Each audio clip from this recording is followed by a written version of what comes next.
Сәлеметсіңдер ме, оқушылар? Бірінші бөлім. Отбасындағы дәстүрлер мен мерекелер. Бірінші сабақтың тақырыбы. Қазақ отбасының дәстүрлері. Сабақтың мақсаты. Тақырыпты тірек сөздер арқылы болжау. Жаңа сөздер.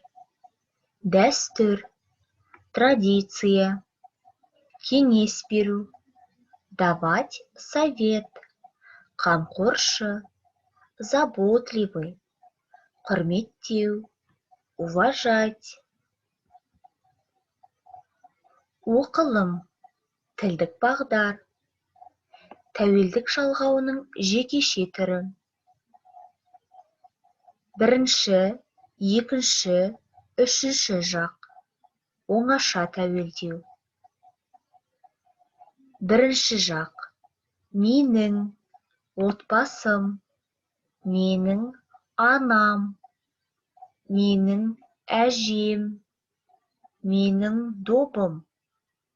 Екінші жақ, сенің, сенің отбасың, сенің анаң, сенің әжең.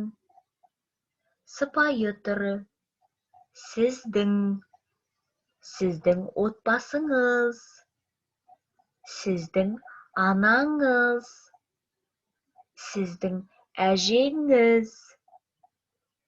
Үшінші жақ, оның, оның отбасы, оның анасы, оның әжесі, оның добы. Бұл тәуелдік жалғауының жекеше түрін міндетті түрде жаттап алыңдар. Келесі тапсырма тыңдалым, оқылым. 6-шы бет, 5-ші тапсырма. Мәтінді тыңда, оқы. Сәлем, достар. Менің атым Әлібек. Мен сендерге өз отбасымды таныстырамын. Бұл менің отбасым. Менің отбасымда басқа қазақ отбасылары секілді үлкен. Менің отбасымда атам, әжем, әкем, анам, ағам, інім, қарындасым бар. Бәріміз бірге тұрамыз. Қазақ отбасының жақсы дәстүрі көп. Олар жасы үлкен адамға жол беру, төрге отырғызу, қарсы сөйлемеу, қызды сыйлау. Үлкендер жасы кішілерге қамқоршы болады, кеңес береді, ақылды болуды үйретеді. Қазақ отбасында жасы үлкен адамды ерекше құрметтейді. Әкем маған үлкенді құрметте, кішіге қамқор бол дейді.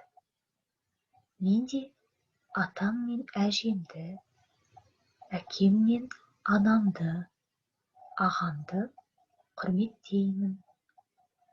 Ал ініме, қарындасыма көмектесемін. Қазақ халқы ежелден ұл бала мен қыз баланың тәрбиесін бөліп қараған. Ұлды мал бағуға, қолөнерге, ақша табуға, қыз баланы ас пісіруге, кесте тігуге, өрмек тоқуға үйреткен. Қазақ дәстүрі бойынша үйде, көшеде ер адамдар бір-біріне қол беріп амандасады. Жасы кіші адам үлкендерге ассалаумағалейкум деп амандасса, үлкендер уағалейкум ассалам деп жауап береді. Ал мектепте, қоғамдық орындарда ер адам мен әйел адамдармен де сәлеметсіз бе деп амандасады.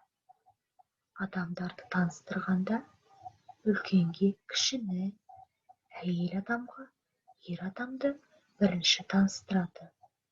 Ондай кезде танысып қойыңыздар, таныстыруға рұқсат етіңіздер деп айтады. Мен өз отбасымды жақсы көремін. Қазақ отбасының дәстүрлерін құрметтеймін, сақтаймын. Оқылым тапсырмасына байланысты дескриптор кестесіне назар аударайық. Бірінші, мәтінді мұқият тыңдайды, 1 балл.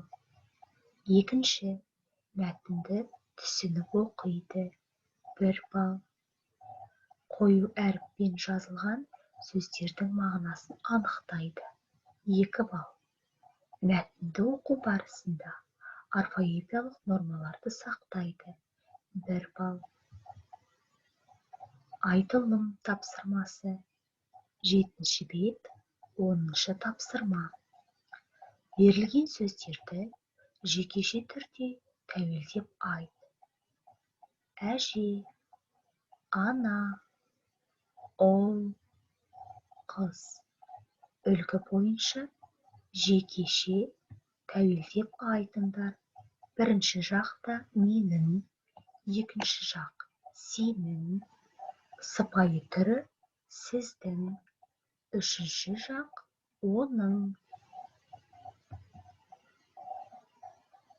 Айтылым тапсырмасына байланысты дескриптор кестесі.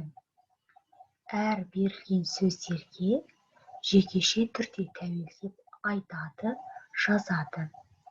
Сөздерді қатесіз айтады. Әр дұрыс жекешеленген сөздерге 1-1 балл беріледі. Сабақ аяқталды. Сау болыңдар оқушылар.